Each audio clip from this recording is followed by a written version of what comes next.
Got 20 seconds. Come on, Amanda, go. Keep moving, keep moving, keep moving. Good. Get those knees up. Explode. Good. Explode. Let's go. Up. Rock forward. Let's go. One more. Go. This is the Fight Strength Podcast, NSFW on Breaking Muscle. Hello again and welcome to a new episode of Fight Strength NSFW on Breaking Muscle. I'm Jason Burgos, senior editor for MMAsucker.com and resident MMA diehard. With me, as always, is the man likely to soon be running a strength training seminar in a city near you, or training an American top team fighter that might end up beating one of your favorites, and that is the one and only Phil Daru. Phil, what is going on, big dog? Man, we're going on 3 hours of podcasting. I know that. They might as well just call us the Joe Rogan podcast right now. It's an experience. It's been an experience. For sure, man. I'm good, though. I'm good. I got a lot of new projects coming up. Still writing the ebook with Tony Ricci. That's going to be out pretty soon. Got some brand new seminars lined up. The earliest now is going to be in Atlanta, obviously February 3rd. If you're out in Atlanta on February 3rd, once you stop by ATT Atlanta and come check me out, I'm going to be doing a seminar and a full clinic. We'll be doing some practical exercises. I'll be breaking down some form, also doing a presentation on periodization for MMA and combat sports, and then doing some weight cutting and nutrition. So we'll be doing a lot there. And then in March, I go to Vancouver at Grind Athletics. That's going to be fun. I've never been to Canada, so we'll see how that goes. It's probably cold as shit, and that's just the way it is. But it's all good. And then we're looking at, what's that? That makes it March, right? So then April, I'll be at LA at the Engineering Combat Athletes Seminar with PJ Nestler and Dan Gardner. And we just got the new Muscle Farm venue there. So that whole gym, we're going to take it over, which is going to be really good. So I'm excited about that. And then, like I said, in March, January, February, March, April, May we got Poland, and then June is Poland, and then April in and July, June? Yeah, man, June. Oh, wow. June is the summit. So June I'll be out there at the yeah. So combat sports summit out there in Poland, in Youth Poland, and then in July I'm going back to Chechnya. So we got a lot of stuff going on, and plus my fighters are fighting. You know, Joanna's probably going to fight pretty soon. Dustin's probably going to fight pretty soon. King Mo, obviously, we got the tournament coming up. So it's a lot going on in the works, plus my other fighters, my up-and-comers. Scott Aspen's going to be fighting in 5 weeks. We got a fight this weekend with I got my boy Enrique fighting El Fuete. He's going to be doing his thing. We got Sabah, and we got Gleason Tebow all fighting this weekend, so it's all good. No, what were you going to say? Just a lot of stuff. You know how it is. Now, for like the thing with PJ Nestler, Dan Gardner, you know, you have some other stuff in the pipeline with other trainers. Now, you know, that's obvious. You guys came together, came up with an idea. You want to do it here and there. Now, for the people that are listening that are coaches and trainers tuning in to our show on Breaking Muscle and could use some tips on seminars, how do you go about getting like the Poland, the Russia, the Vancouver? Is it people contacting you? Is it a fighter contacting someone else and then it works its way towards you? Like, how are you getting these seminars, if you can give any tips to people and trainers out there that would like to get into that side of things? Yeah, you know, to be honest, if I had like this secret remedy or formula to say, you know, that this is what we did, but I didn't do shit. I actually just did what I was supposed to do. And honestly, it's just training and coaching my guys and putting up content that people want to see and hear and read. And from there, the chips will fall where they may. And I think that that's primarily what's been going on. And I just been doing my job and coaching my guys and being passionate, and also, you know, trying to be as authentic, but also innovative, and making sure that I'm always raising the bar, constantly learning. I'm also going to my own seminar. I'm going to an FRC seminar with Dr. Spina, and I'll be learning some functional range conditioning at the end of this month. So I'm always learning, man. I'm actually going to take a trip out to Westside Barbell, go hang out with Louie, and check out him, you know. And then, like I said, from there, and then constantly going down to see Corey Peacock. You know, my boy, he's a PhD in exercise phys, and he has his own lab out there. So I'll even stand in on some of his lectures, you know what I'm saying, when I have the time. So it's just constantly trying to better yourself. Even when you think you know it all, that's probably the wrong attitude to have, and you're not going to make it very far. Once you realize that, once you're smart enough to understand that you don't know shit, that's the greatest asset you're going to have. I mean, you've told me that people have messaged you on social media saying, "Oh man, love the podcast, great stuff." Would another tip be for people out there to, the more content and the more branding you put out of yourself does help in terms of getting noticed too for seminars and all this stuff? I was talking to my client tonight, and she's just a regular, I also train general public. Like, people don't think that I think I just train fighters and athletes. I do train the general public. I also have templates and programs for them as well. But I was basically saying, man, like, the things I do for content, man, the things I do to make sure people understand what I'm doing on a daily basis is out of this world. Like, right now we're going on our 4th hour of podcasting, and just so people would realize exactly, what we're doing and what I would want to put out there as good content and something that's relative for that individual.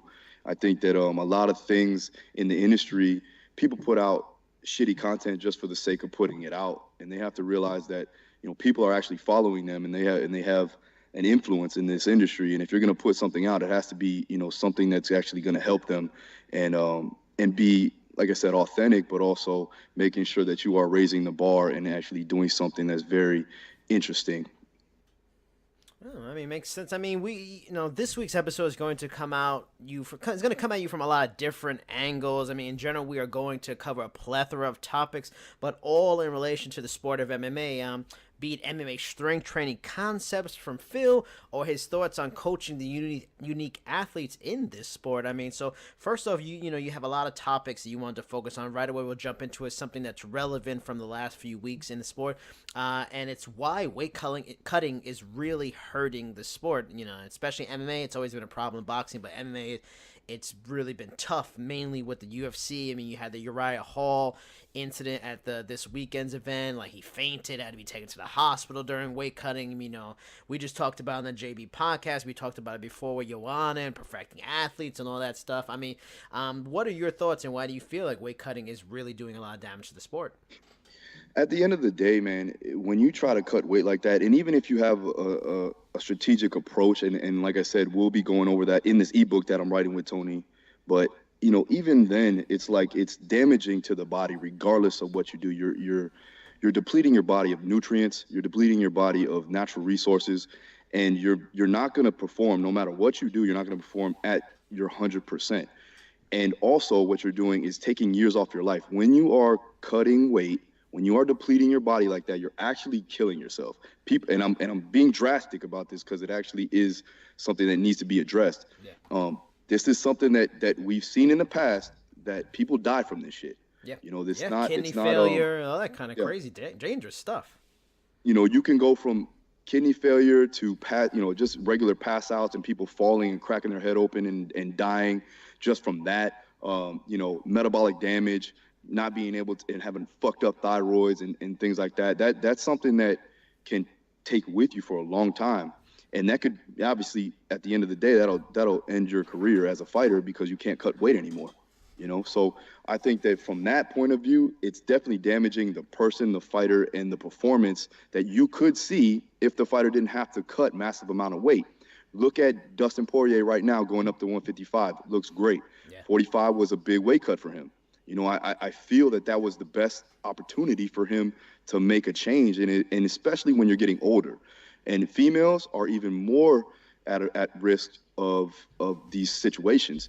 And we've seen it with Joanna, and that's the case that we want to make. Obviously she wants to win her belt back, and that's something that we are going to go after, and we're going to have a strategic approach to her weight cut from here on out, especially even before she starts camp. But I think that if this whole weight cutting issue was minimized from the weights being distributed, as far as having these gaps of weight classes, something more like boxing, I think that would be better off. Instead of going 170 all the way to 155, that's a big gap. Yeah. I'm a guy, when I fought, I walked around at 181. Now, obviously, I'm not big enough stature-wise to fight at 170. I'm 5'8", Yeah. but I'm a thicker guy. 155, I had to suck down to make 155, And then the next weight class was 145. There was no fucking way I was making 145. You know what I'm saying? I would have to cut off my fucking leg, And at the same time, 170, the guys were just too big. They were cutting from like 210 pounds, 215 pounds. So these types of gaps are causing guys to cut weight, causing females to cut weight, make it to. And if we can minimize those weight classes, then we can see a better outcome in performance, and two, it'll be a healthier change for the entire sport. I mean, I agree with every single thing you're saying, and I think in a lot of ways it is damaging. I want to come at a different angle, and I thought about this after, we started coming up with the script, and I saw this, and I was like, that makes a lot of sense. Now, maybe in a weird way, like they probably thought, especially for the UFC, because, I mean, we've seen it in other countries, but the UFC instituted a morning weigh-in the day before the event, and you're having more issues with weight cutting in the last 2 years since they instituted that, since the years before. But do you think because of the bad reactions fighters are having and how difficult it's becoming, do you think that's forcing what we've all wanted? Just like you said, guys like Dustin Poirier, Donald Cerrone, Jorge Masvidal, all these guys are moving up. So in a weird way, the bad ramifications by accident, it's probably forcing what we all want anyway. The guys say, screw that shit, I don't want to go cut weight by the morning, and they're just going up to where they should be anyway.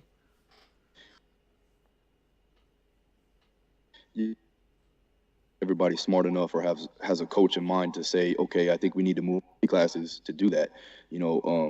Everybody is gonna try to gain an edge, and if that edge is cutting more weight to actually try to find a way to be the bigger guy or the bigger girl, or that's gonna correlate into a stronger person. You cutting down to that weight is not going to make you a stronger person at all. It's actually going to make you an even weaker person and even less a less optimal self, of your own being. So it'll be a shell of your own self at the end of the day, because, like I said, you're depleting your body. But the as far as like the morning weigh-ins and things like that, I think also they damaged the rehydration process due to no more IVs, and I think they're doing like small IVs now, right, or something like that, from what I heard. But that's still not enough. Taking away those IVs, I don't see what the big issue was. Maybe obviously with the drug testing, I don't see that being an issue. Like, what they're gonna put in the IVs from here, USADA's gonna test them anyways, so it really shouldn't be an issue. They should actually be able to let them back in because of USADA. So I don't know why that happened, and that's something that's something that really makes me a little weary about the state of the sport at the end of the day, and that's why I wanted to make sure that we are aiding our guys to actually make a weight that's manageable, instead of being 40 pounds away. Yep. We need to be at 15%, and I'm talking when we start fight camp 8 weeks out. Yeah.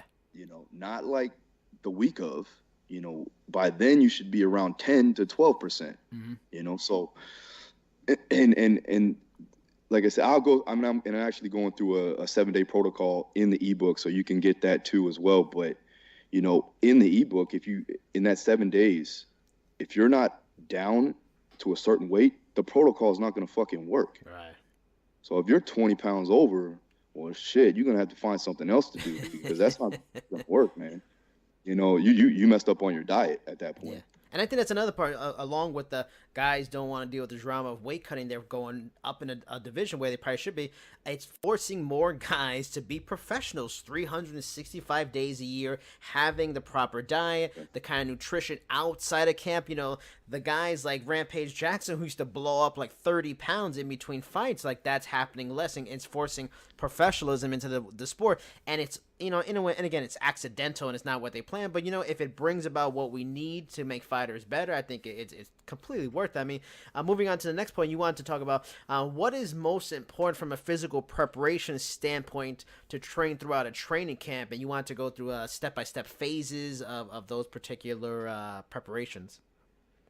Yeah, I mean, well, the first thing you want to do is obviously assess the athlete, assess a needs analysis for what they want to do, and what they need from an athletic standpoint.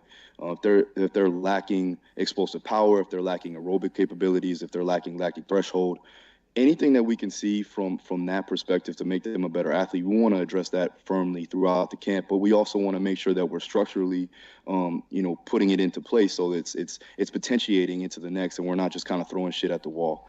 So for me, I would always make an assessment, and like I said, we take the guys over to the lab. We make sure we give them a full movement assessment. We give them a full physiological assessment. We take their body fat percentage. This also helps with the weight cut. It gives us a basal metabolic rate that actually can see how much calories they should actually consume to maintain, lose, or gain weight. And then also it shows me how much water they're holding, and also shows me their lean body mass. So I can actually see how lean they are, how much body fat they're holding. And that kind of gives us a guarantee of what we need to do going into fight camp from their diet perspective, and then going into the physical preparation standpoint, for the strength and conditioning. Like I said, if for the VO2, a lot of the guys, and we just did a test on a couple of our athletes, me and Corey over at Nova Southeastern University. We went in the lab and we tested their VO2, and all of them tested outstanding. But the one thing that we're lacking is explosive power.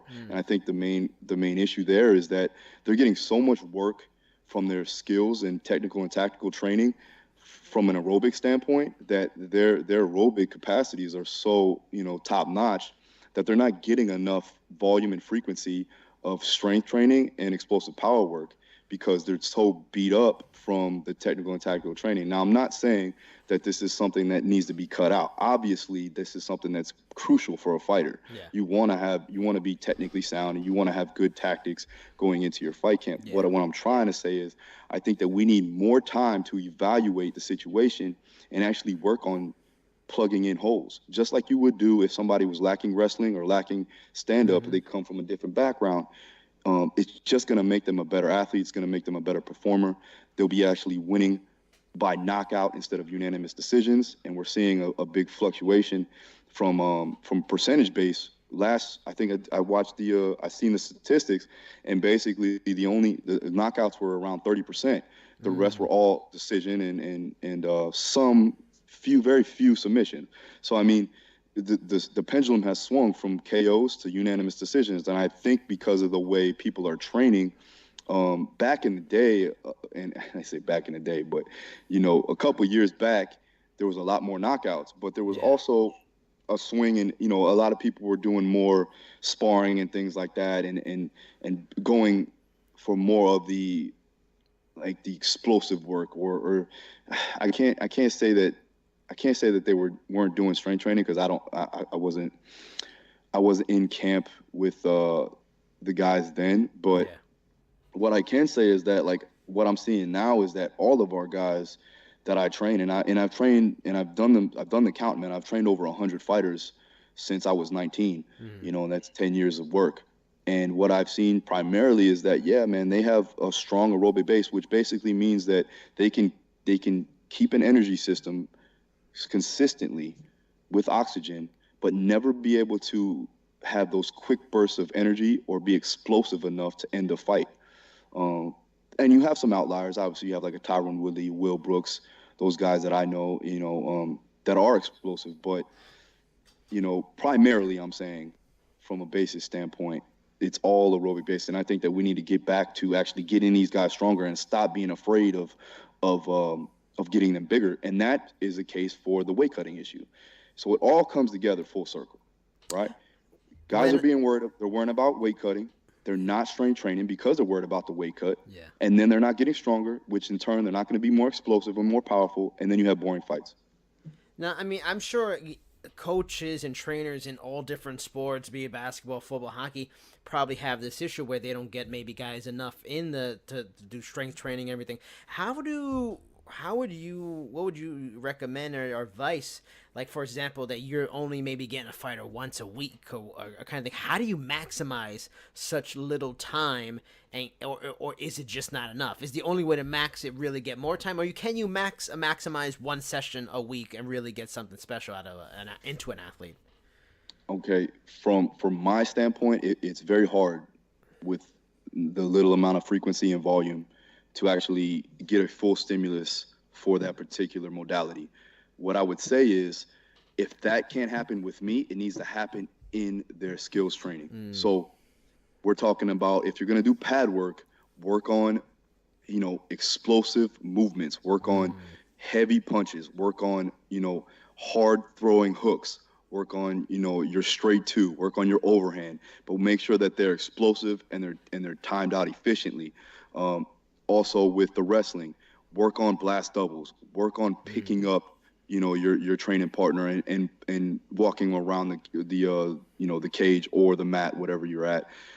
Doing these things on top of your physical preparation and your strength and conditioning will actually help you. And we do that at American Top Team. The guys will run through a circuit every Saturday, and it's more sport specific, they'll do like a 3x5 minute round circuit where they're picking their opponents up, they're doing grappling exchanges, they're working off the wall, and then they're going in doing pad work. So it simulates a fight sequence from an aerobic, an anaerobic, and a lactic standpoint, which actually will carry over more efficiently into, obviously, the fight game, because it's obviously more sport specific. But for me, if I get a guy or a female once a week, the only thing I can probably do is keep them from injuring themselves. So from that point, it has to be corrective exercises, maybe doing some type of some release treatment, myofascial release, what I'm saying, also fixing any type of imbalances or any nagging injuries that they may have, and also utilizing diaphragmatic breathing and core stabilization techniques, intra-abdominal pressure, and learning how to move efficiently just for restoration, purposes. Do you think like some of those training regimens that are sport specific, outside away from you, that are more based to explosiveness and those kind of things, are they doing them less in a lot of training camps because are they trying to avoid injury? Is that the reason why maybe that happens less than it maybe should, or you would prefer? Is it injury reduction kind of thing? From a physical preparation standpoint or from a sport specific? I mean, you suggested that on Saturday, ATT does, or you suggest power double legs and different kind of sparring that are more for strength training. Are they not doing as much because it's for injuries? They're trying to avoid them? No, I think, it's more of controlled chaos in a sense. They are really trying to control the intensity there, but it's still, like I said, it's not all out sparring. You know what I'm saying? It's more of like, you're there for, like, if your training partner's there, they're there to be a dummy. So, it's not like they're resisting there, but they're making them move efficiently. They're making them move more explosively, and they're doing it in a fashion that you would find in a cage or in a ring or wherever, to be more sport specific. But it's not all out sparring like you would see. It's not MMA sparring to where, a guy's trying to kill you, you're trying to kill your training partner. It's not like that at all. But they're just trying to make sure that they're getting that that stimulus there through that type of training. And as far as keeping guys safe, my main goal really, in all actuality, and any strength and conditioning coach, any physical preparation specialist, or whatever you want to call it, our main goal is to keep these guys healthy, and keep them reserved so they can actually do their training, do their skill-specific training. And then we want to make sure that they're getting stronger and progressing, getting stronger, getting more aerobically sound, things like that. But first and foremost is keeping them safe, and then the performance will come after that. So for us, we are actually aiding in the fact of keeping them safe. It's not something that's going to take away from them. You will know a good strength coach by the number of hurt athletes he has. Okay. If he doesn't have any hurt athletes, they're not injured, it's a good strength coach. If everybody on his roster fucked up, they got, torn hamstrings, a fucked up rotator cuff, obviously that strength coach not doing his job. And it may not be from inside the weight room. It may be, non-contact injuries on the field, in the cage, whatever the case may be. They didn't structurally, prepare that fighter to have high amounts of impact. And that's what happens. All right. I mean, now you wanted to, the next part we wanted to move on to is a fast and slow twitch muscle fiber type fighters and why it is important to test and train accordingly. Now, you want to set up, we have a clip from Louie Simmons from that a guest spot on the Joe Rogan Experience. You want to just set it up by letting people know who Louie Simmons is and why you want them to hear this particular clip? Yeah, so Louie Simmons is it's a legendary powerlifting and strength coach out of Westside Barbell. He started Westside Barbell in Ohio, studied all the old Soviet Union methods. He's the creator of the conjugate method, or at least the Westside version of the conjugate method. Very intelligent person, man. Also has the strongest gym in the world, by far, has the most world records ever from a powerlifting standpoint, and also trains a lot of different athletes from track and field to even MMA. Trains Matt Brown, or at least he did. Mm-hmm. What else? I think he trained Mark Coleman, and he also trained who else? Another, I think it was the UFC heavyweight. Gold hair. Black dude, gold hair. Black and gold hair. Is that UFC heavyweight? Oh man, I don't know. He's old school kind of fighter. Old school. Yeah. I think I know you talk about. He's real tall. No, black dude. Oh, Kevin Randleman. Kevin Randleman. Yeah, in his heyday when he was a world champion. Yeah. So I mean, he's got his go around with all different athletes. But yeah, so he was talking with Joe Rogan on his podcast, and they were talking about Tyron. And how, what Joe said on Twitter one time is that, Tyron holds a lot of muscle and it takes more energy to expel and more oxygen to actually keep that muscle going for 5 rounds, and he kind of dies out. And what Joe was saying is understandable, but what Louie is saying makes total sense, and you'll hear it in the clip here. All right, now here's the clip. You don't have to get bigger to be stronger. That's confusing to a lot of people, because a lot of people think of big muscles meaning stronger, and that's the only way to get stronger. But I've seen some people in powerlifting competitions that just lift insane amounts of weight, and they're not that big. Right. Well, how is that possible? What muscle type? You're always talking about I've always mentioned you a few times. You talk about like Woodley, and say he's all muscular. He runs out of gas real quick. Who? Tyron Woodley. Yeah. He has. They're playing in the same. They got a pretty much the same amount of muscle mass. He just has very fast twitch muscle. Mm-hmm. And another guy you're talking about endurance may have more slow twitch muscle, and then so that guy, that's why he can fight 5 rounds, and Tyron, where it starts to wear out somewhere in the second round. Well, it's also because a guy like Tyron is capable of putting out so much energy. Like the way he can attack guys and move so fast, it's like having a 500 horsepower engine versus having a 400 horsepower. One's going to just use more gas. That's right. Well, that's faster. That's why you got sprinters and you got marathon runners, and they look totally different. So there's a clip from Louie Simmons on what Phil was talking about. I mean, any thoughts on what he said, and specifically mentioning Tyron Woodley in that clip? Yeah, so obviously I know Tyron pretty personally, and Louie's spot on with that. A lot of guys, like I said, they were born with that type of muscle. They were, and even CT Fletcher actually came out on Twitter and said the same thing, not so much from a scientific background, but just from like practical application and knowing this, just from learning and training in the world of bodybuilding and strength training.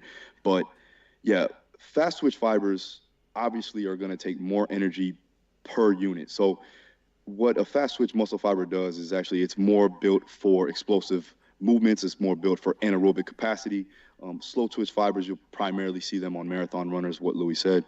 And what happens there is you have to make sure that you have to know the fighter in general, what they are capable of, what their primarily use of their muscle tissue is, and then you have to train that accordingly. What I mean by that is that when Tyron now trains, he trains in spurts of energy where he utilizes his fast twitch muscle fibers, but then he also makes sure that he is going to be able to recover as fast as possible from those short bursts of energy. This is why he fights the way he fights now. People don't see that, but that's just the way it is. It has to be like that. Otherwise, he will not last 5-minute rounds, five-minute rounds. Yeah. Right? You can't get mad at the guy for being athletically sound and having those type of fiber types.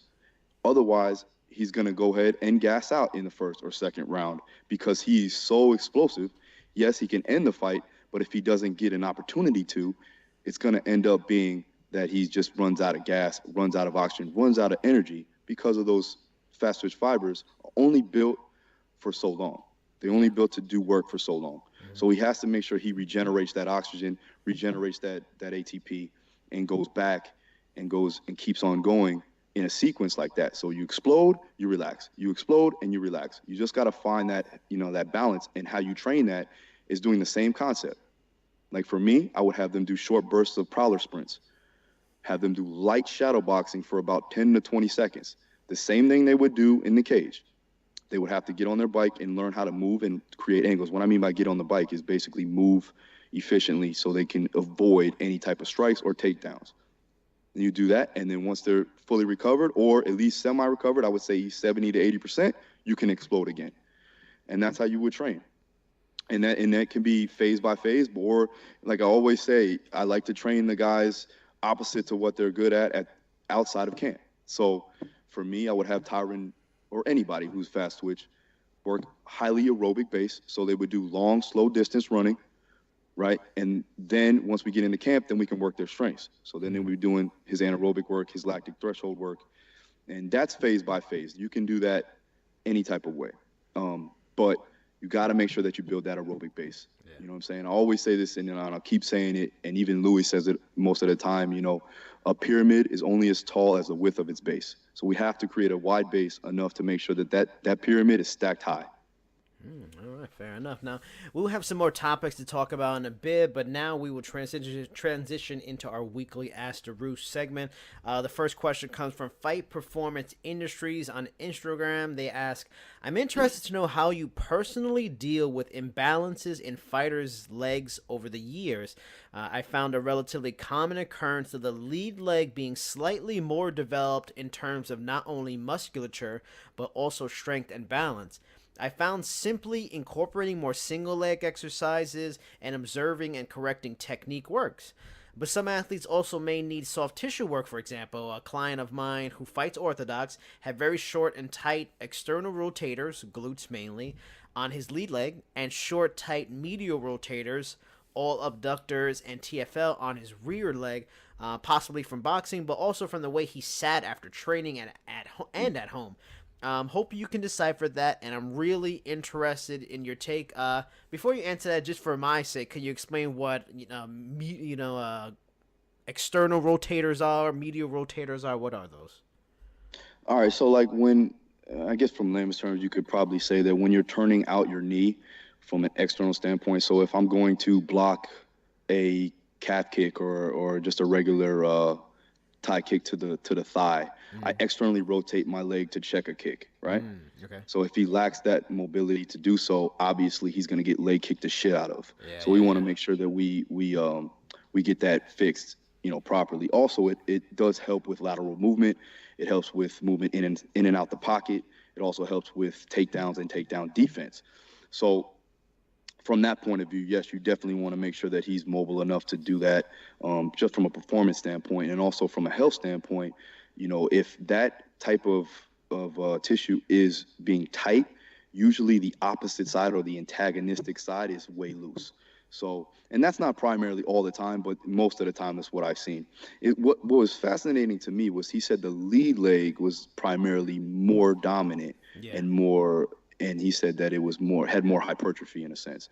For me personally, fighting for such a long time, I developed a more hypertrophy on my back leg, but that's the type of fighter I was. I was more pushing off of my back leg, where I had more of a boxing style, where he might be having more of a Muay Thai style, which he said his background was in, I believe.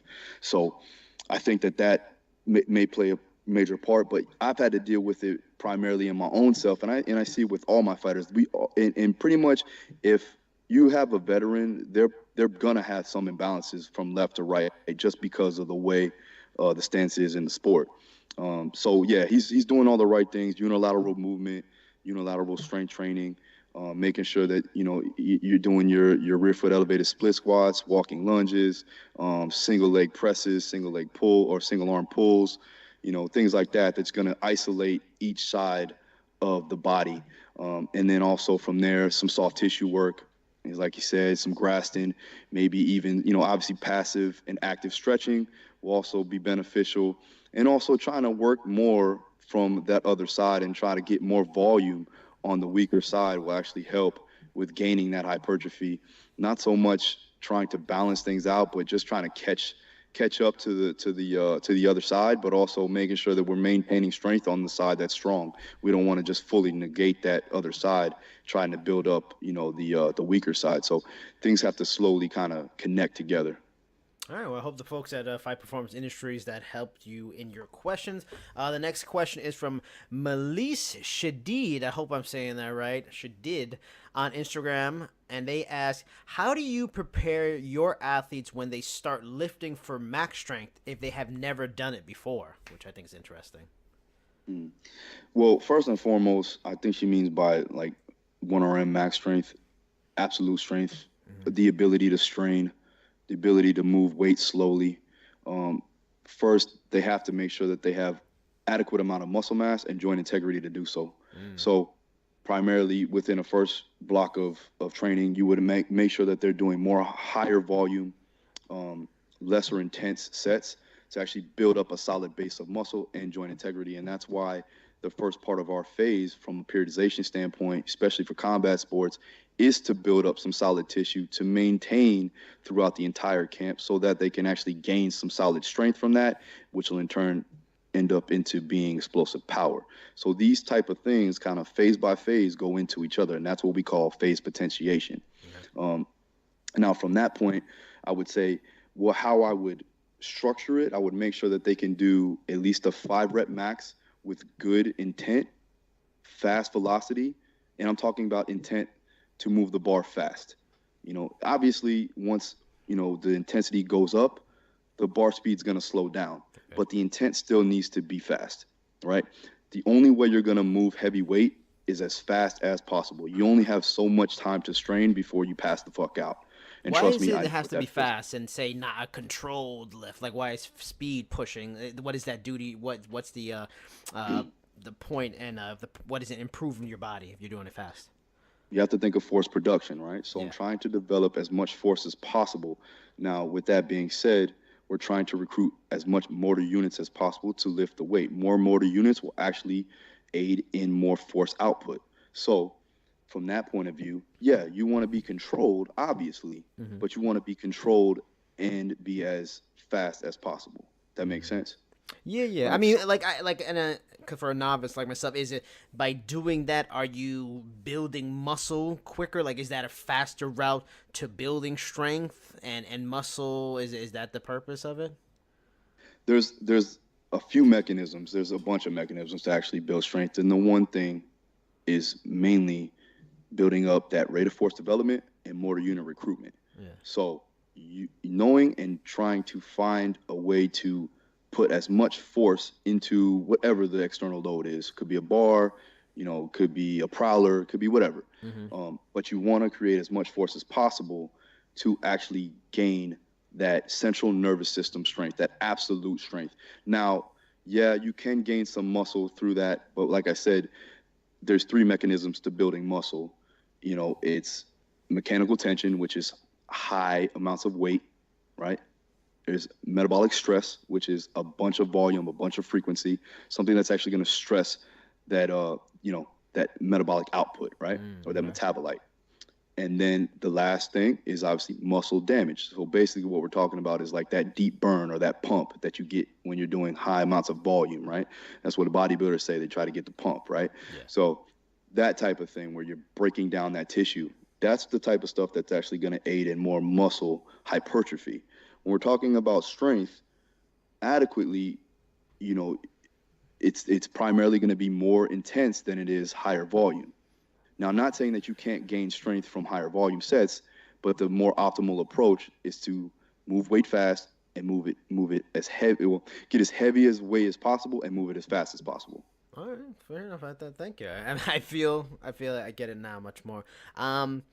Now, moving on to our third question from Coach Heaney on Instagram. He asked, they ask, excuse me, I don't know if it's a guy or a girl. Do the fighters get you involved in their nutrition? Which it's interesting because me and you were talking about this a couple of days ago. If so, to what extent would you be involved? And that's one of his 2 questions. That's the first one, but answer that one. It depends on the athlete. It depends on the fighter that wants me involved. If they want me involved and they ask for my advice and they ask for my help, I definitely help them out. I know, and if they have a nutritionist that they already work with, I make sure that I'm fully involved with them as well to correlate, the specific demands and what fuel sources they would need for each demand that they train for. So yeah, I mean, like I said, it just depends on the fighter. You mentioned that you trained over 100 fighters since you were 19. What percentage would you say you were a part of their nutrition planning and diet and program? Yeah, so especially in the early years of my career, I trained a lot of my teammates, and they didn't know how to weight cut either. And I'm actually going to be talking about this in the ebook, but I have crazy amounts of stories that I could tell you about crazy ass weight cuts that I had to go through with my teammates and myself.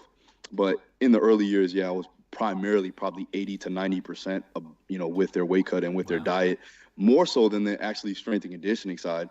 Now it's actually kind of flipped, and now I'm probably like 30% on their diet and more so on the strength and conditioning, obviously. Is that because you're dealing with more, not better fighters, but bigger fighters? They're in the UFC, they're in Bellator, so at that point they're making more money, so they can go out and get specialists that are nutritionists, and they can get a specialist as a strength coach. Especially, they have the money now to get all those things instead of a person trying to help them out and do everything for them. Yeah, I mean, usually the guys and girls that train at our gym are pretty well established, and they usually come in with a nutritionist or a dietitian or a weight cut specialist, whatever you want to call them. So I don't really try to step on anybody's toes with that. You know what I'm saying? I just try to work as much as I possibly can, and like with the prospects that are coming up that don't have access to a Lockhart or a Tony Ricci or a Chris Algieri, somebody like that, then I'll help them out, of course, because it just helps with the whole entire performance and the physical preparation that we had, because a shitty weight cut can fuck up an entire camp. So I mean, I want to make sure that that's something that we plug in, so we're not we're not leaving that out. But yeah, and I'm not a nutritionist by heart. I don't have a background in nutrition like that. But I've cut weight probably around 20 times, and I've cut around, I would say, 30 fighters' weight, and they're all different, different styles, different aspects of life. But like I said, I'm not known I'm not the diet guy, pretty much. Anymore, I should say. I used to be, but now I'm more the strength guy, and I like it that way, to be honest. All right, now the second question, and this is an interesting one. I'm curious on your response from Heaney. Is also, what is your opinion on the importance of breathing techniques prior, during, and after exercises or fights? And is there any routines you do before fights? Yeah. So I've talked about this in the past. This proper diaphragmatic breathing. Intra-abdominal pressurization, a lot of DNS, dynamic neuromuscular stabilization techniques, stuff that I learned from Kabuki Strength. These type of movements that we do, we usually do them in our preparation, in our warm-ups.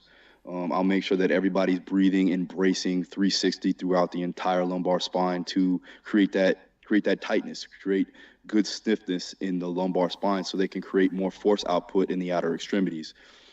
While they're training, obviously, we want to make sure, especially if they're getting under heavy load or they're trying to be explosive from their outer extremities, like a med ball throw or a box jump or something like that, you want to create that stiffness. You want to create that tightness in the core.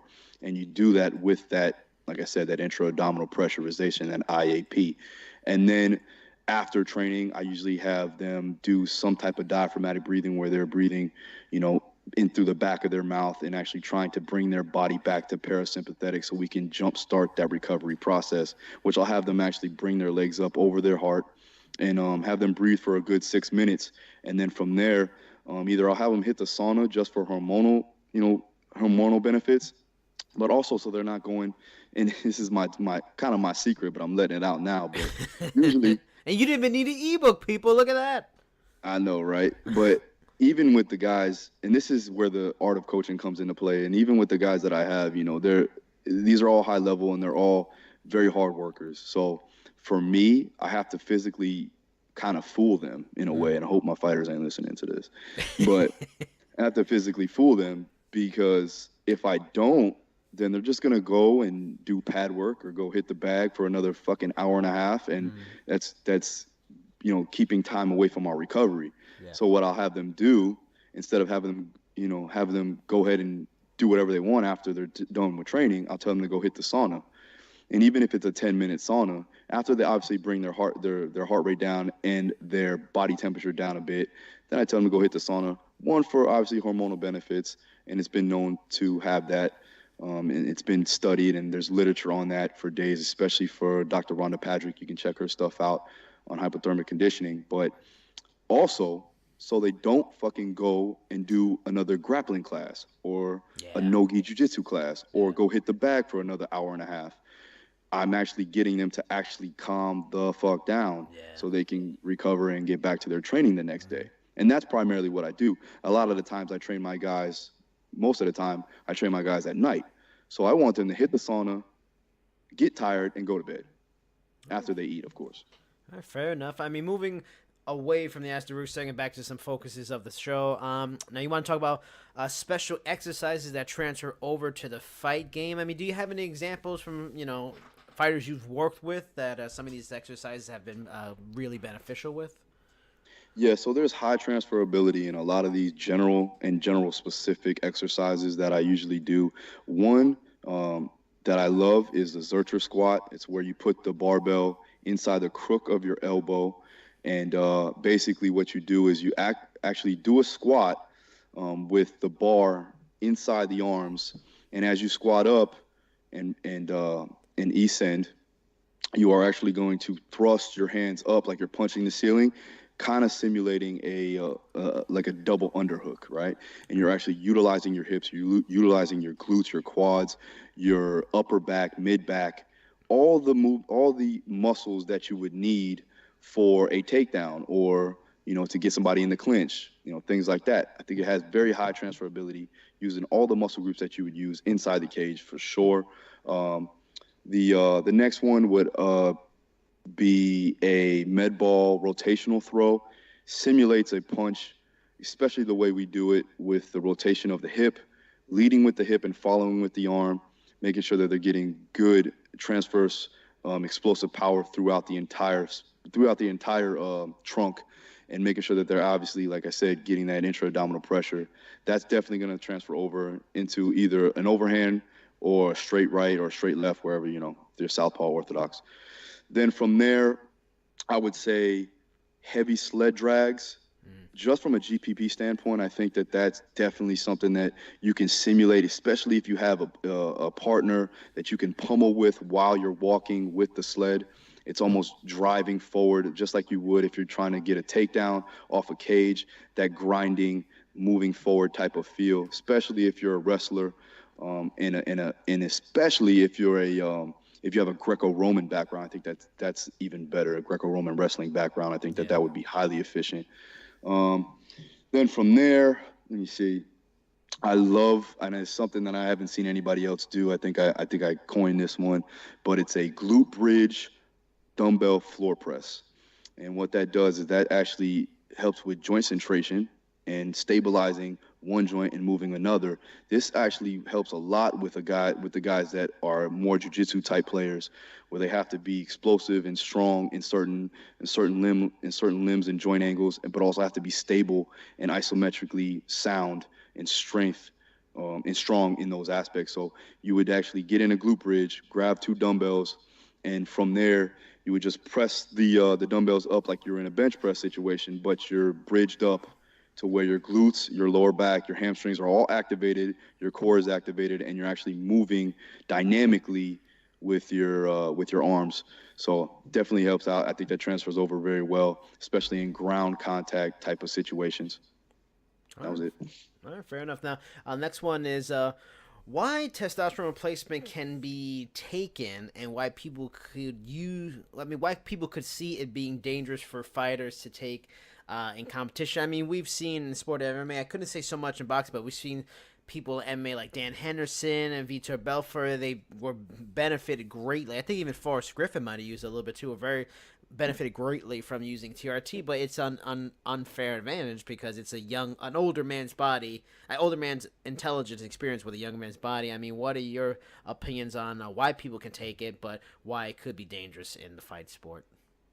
Well, when you get older, obviously testosterone starts to lack. Growth hormone is brought down as well. I think it's after the age of 30 to 31 that significantly drops. So yeah, older fighters that are on their way out, I think, and it should be everybody, even young guys have low T if their cortisol and their stress levels are high, and some people are actually born with higher testosterone than other people. So I think that they need to do a blood test for everybody, and even in the Joe Rogan and Louie Simmons conversation, he was talking about this, is where I think that everybody should have an even playing field, and if somebody has high enough testosterone, like they were on TRT, but naturally, then that other person should be right upon them from a hormonal standpoint. They need to be even, because at that point, who's at a disadvantage, right? If I have a guy who's naturally higher in testosterone, and then I have a guy who's, pretty much down in the dumps, and they fight each other, then they're going to say, oh, no, that was fair because he wasn't injecting androgynous testosterone. I don't think that that's fair either. So, but it is what it is. And I think that that's why it'll never change, because people see it as a drug, and people see it as a disadvantage for the person not on TRT or testosterone replacement.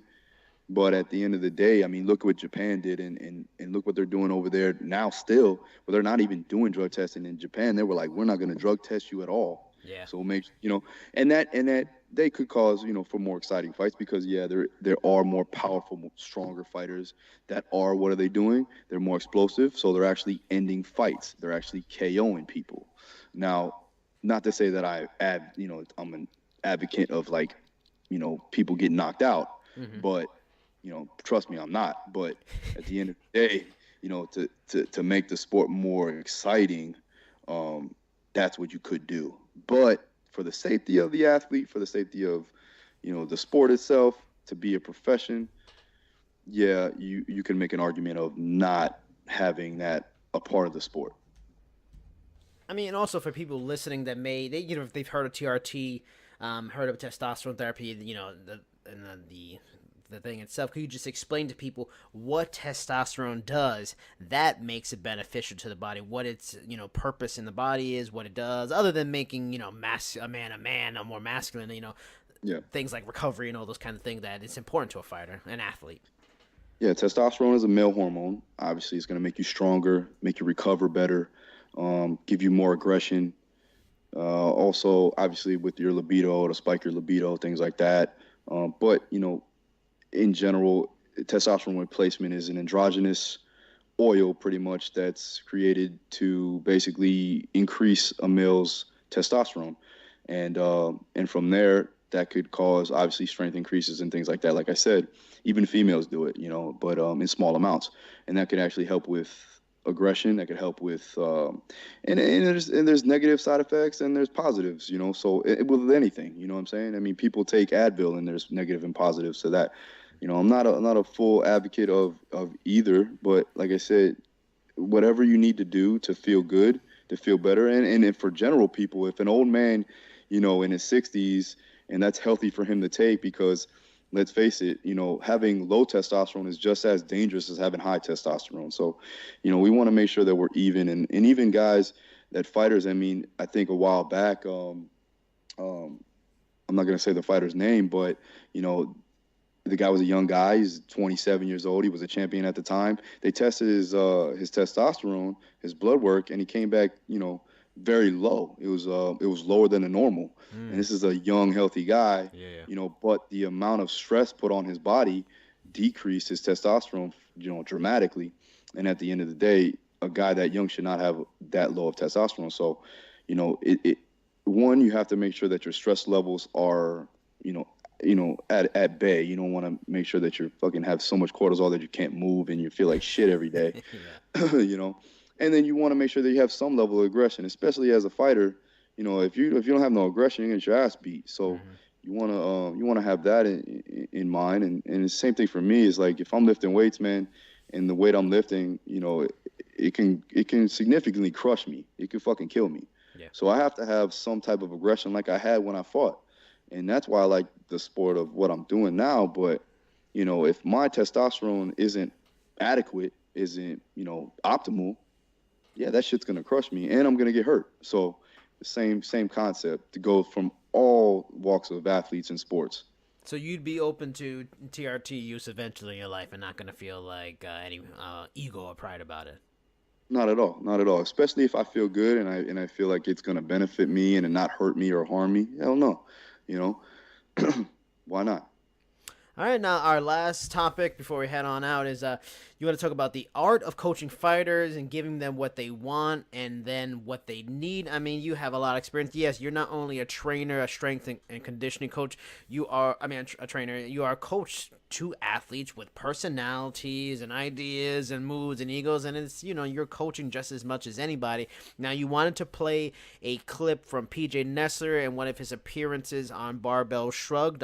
Just let the people know who a little bit about who PJ Nestler is and why you want them to hear this particular piece of audio.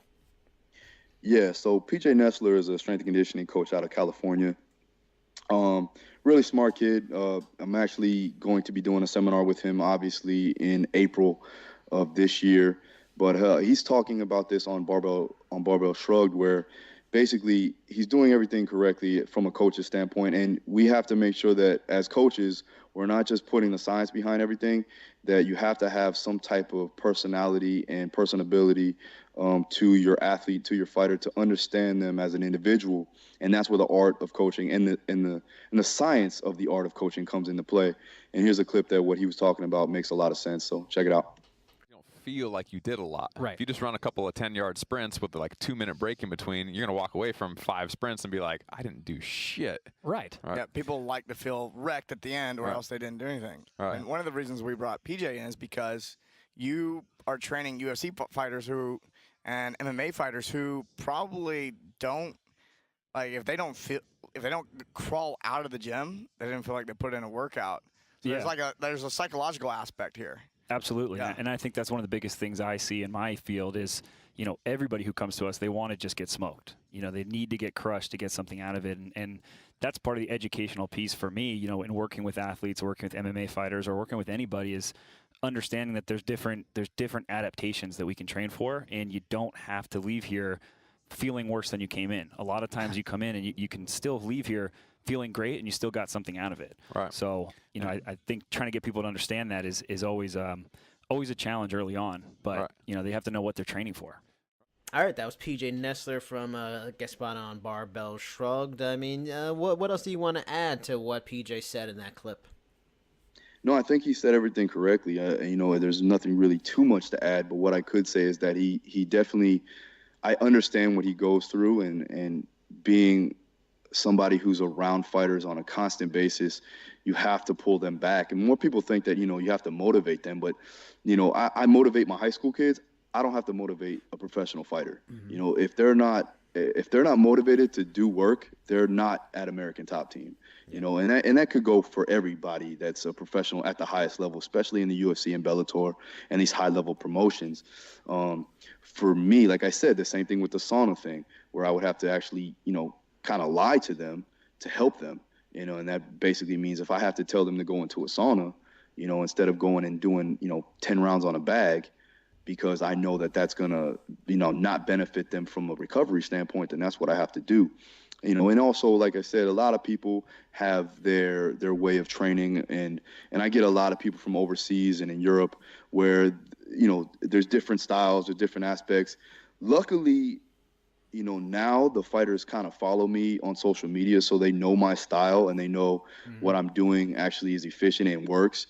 But in the beginning, there was a lot of guys that just wanted to go. And even Mo, for, being a veteran that he is, I still have to pull him back.